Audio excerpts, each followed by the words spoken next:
Sajak seonggok jagung, karya W.S. Rendra. Seonggok jagung di kamar dan seorang pemuda yang kurang sekolahan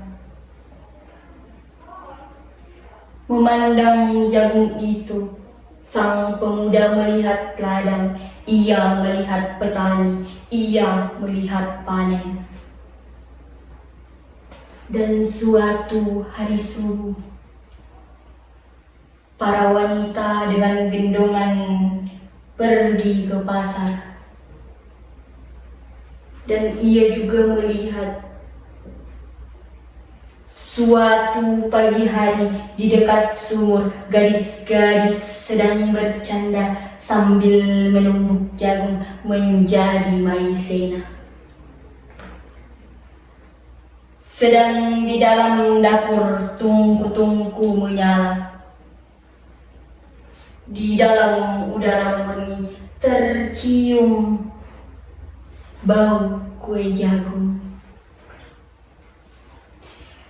Seonggok jagung dan seorang pemuda. Ia siap menggarap jagung. Ia melihat kemungkinan otak dan tangannya yang siap bekerja.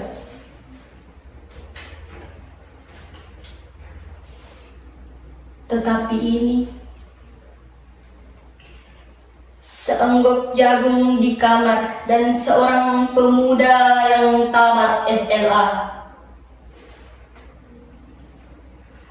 Tak ada uang, tak bisa menjadi mahasiswa, hanya ada seonggok jagung di kamarnya. Ia memandang jagung itu dan ia melihat dirinya terlunta-lunta. Ia melihat dirinya ditendang dari diskotik. Ia melihat sepasang sepatu kanes di balik etalase.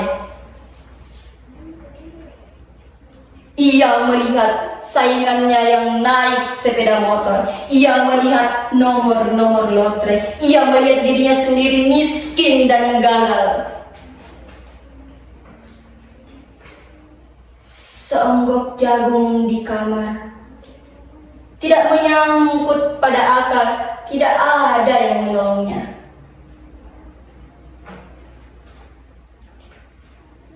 Seonggok jagung di kamar tak akan bisa menolong seorang pemuda yang pandangan hidupnya berasal dari buku dan tidak dari kehidupan. Yang tidak terlatih dalam metode dan hanya penuh hafalan kesimpulan. Yang hanya terlatih sebagai pemakai, tetapi kurang latihan bebas berkarya. Pendidikan telah memisahkannya dari kehidupan.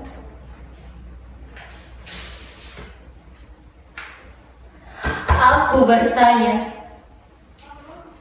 apakah gunanya pendidikan bila hanya akan membuat seseorang menjadi asing di tengah kenyataan persoalannya?